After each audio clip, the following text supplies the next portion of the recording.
Hey there, Cape Fear Christians. We're here with Max Moreland. Max is our missions ministry team leader. Max, you recently served with a short-term missions trip to Mexico. How did you come to a place in your life where you have such a passion for both global world missions and local missions?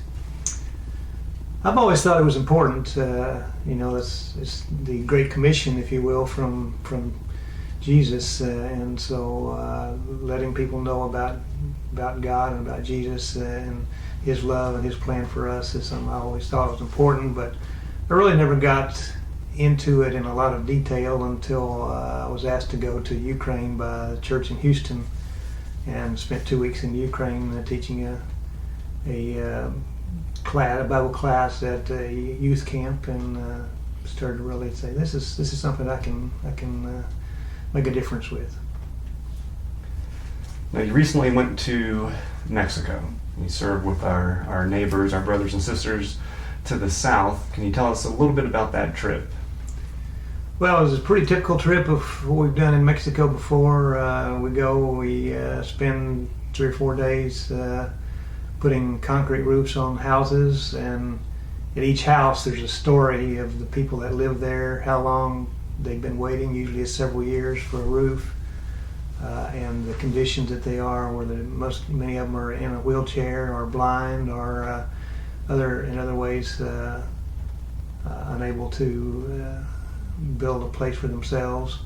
So pretty typical for them from that aspect. And then we actually pray with each group and talk with them a little bit, and then we have a one day in which we distribute groceries and get to know a broader part of the area. So it's pretty typical, I think.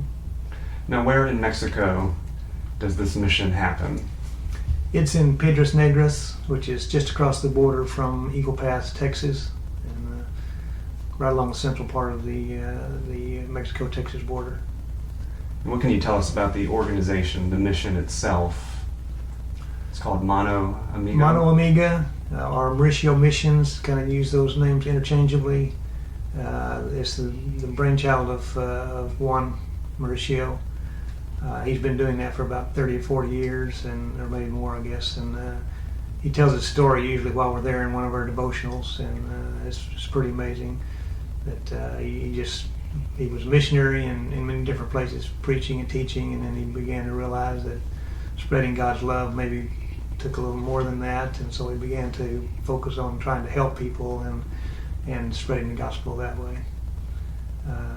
He likes to tell the story of when he really got started. He was just driving down the street, saw a person looking very dejected on the side of the road, and so he stopped and said, "What's the problem?" He said, "Well, I've just been deported from the United States. I have nowhere to go. I have no money. I'm completely lost." And so one said, "Well, can I buy you a taco and a Coca-Cola?" And that's the kind of way it gets started. And eventually began to realize that they needed a place to stay, and so he began to try to find a place for him to stay, and Mano Amiga was born. Now, does Mano Amiga see lots of those type of cases? They do. Yeah. It's that's one of the focuses. As I say, that's kind of where they started out, and I think on every trip that we've had, there's been some folks there that were looking to try to get into the States, or having just been back from the States and struggling with what to do. So even more so this year. So I'm not sure if that's because of an amp up in immigration issues, or if it just happens to be that way. But there were at least 2 people there that worked with us full time this time, and they stay there at the complex. That's one of the things that Juan does, is when somebody comes back. I think in all those cases, the gentleman I was just talking about, his family knew Juan, and so they called and got him in contact with them, and so he was able to get connected with them in that way, again through the church. In years past, our church has partnered with some students in a group from Florida Christian College. This past year, you traveled with a group from, was it Kansas City? Kansas City, yes. Okay. Yes. Very similar trip, as I say, but smaller group and completely new to me. So Yeah. got the chance to meet some new people and get to know some new people. And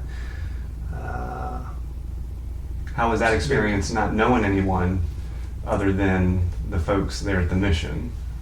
really, it's kind of nice for me. I enjoy kind of being thrown in. I'm not necessarily a guy that'll go out and meet friends, but when you get thrown in with a group like that, then you get to know them and you begin to see their personalities and understand what they're all about. And it's always enlightening to do that and find out what other people are doing and thinking and working on and how their lives are going and so forth. Now, you said the main work, the main task is putting roofs on homes. Right. These families, these individuals who have no roof in their living space there. And you pour concrete roofs, correct? That's right. Can you explain that a little bit? That sounds odd. Sounds a little foreign to us here, but basically the process is we put up reinforced concrete beams across concrete block walls and then put concrete block in between those beams to act as the form for the concrete. And then we have a concrete mixer. We mix the concrete and hoist it up onto the roof and pour it on the roof to kind of, that brings it all together into one monolithic slab that is probably going to last for a couple hundred years as compared to the shingles or sheet metal or tab or whatever that they may have been under before, tarps sometimes.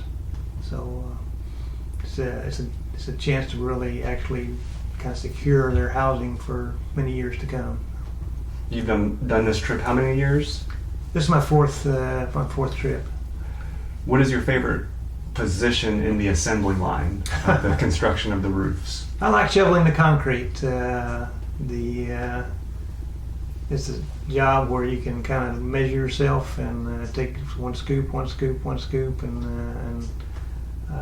you can see that concrete going from dirt and cement into a roof. See the whole process from there. With this trip specifically, did you witness, or how did you witness the Lord moving, maybe in an individual family's life, maybe the way they responded to having a roof on their home? Yeah, it's always very interesting to see the dynamic with people. Some are extremely appreciative, but they may not participate in what you're doing, or they may feel a little overwhelmed or whatever. Usually they're just so appreciative and so baffled that somebody would come and do this for them. And so that gives us a chance to say, well, we don't come to do this for ourselves. We come to do this because God has told us to help our neighbors, and this is a part of what we're doing for God. And so we are glad that it helps you, but in reality, this is just what God told us to do, and we're trying to follow His will. How did God work on your heart during this trip? Again, it's always surprising, really, because you go in thinking, okay, I'm going to go and I'm going to try to help these people, and then you hear their stories and start to appreciate how little they have and how much you have, and begin to become more appreciative of all that, and more cognizant of what the rest of the world is dealing with. So. This trip in years past has taken place in May. This year it was in June. Is there any projection for 2018?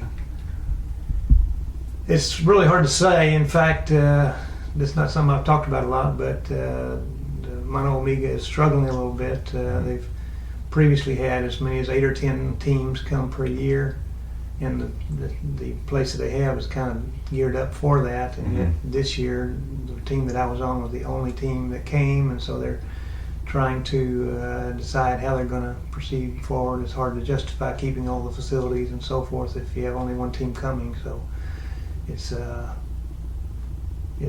something that I think they're struggling with a little bit. Max, you are, like I mentioned, the ministry team leader for the missions ministry team with Cape Fear Christian Church. Are you always looking for folks who are interested to serve on that ministry team? We always are. We always are. It's a big responsibility trying to decide who to support and what's more important than, because there's so many causes out there, and so you want to try to make sure you're supporting the right one. So anybody that can help us with meetings and trying to make those determinations, as well as, of course, our missions team often forms the basis of teams that go out on the short-term mission trips, and we kind of divide and conquer in terms of each missionary has some liaison people that they're maintaining a regular personal contact with, and so that's something we need some folks that have this as a passion to do. So. And speaking of that, moving forward, is there any vision or direction of future potential short-term mission trips? At this point, I would say no. We don't have anything really that we've got on our horizon. Certainly, if anybody has got suggestions for that, we'd be interested in learning about it. Our philosophy generally has been to try to go to the places where our permanent missionaries are and help them out, but we're open to anything that can really make a difference. So. Cool. Well, Max, I speak for our church family. We greatly appreciate your passion and your drive for missions and making Jesus known in the world. Well, I appreciate the kind words, Matt, but really I don't feel like that I'm the driving force behind this. I think what I appreciate is all the support that we get, all the interest in what we're doing, all the financial support, all the prayers that people are offering for us. That's something that we really appreciate, and I think makes all the difference. That's what really drives the program. So I do appreciate that. I want to make sure everybody is thanked for that. Thanks, Max. Thank you.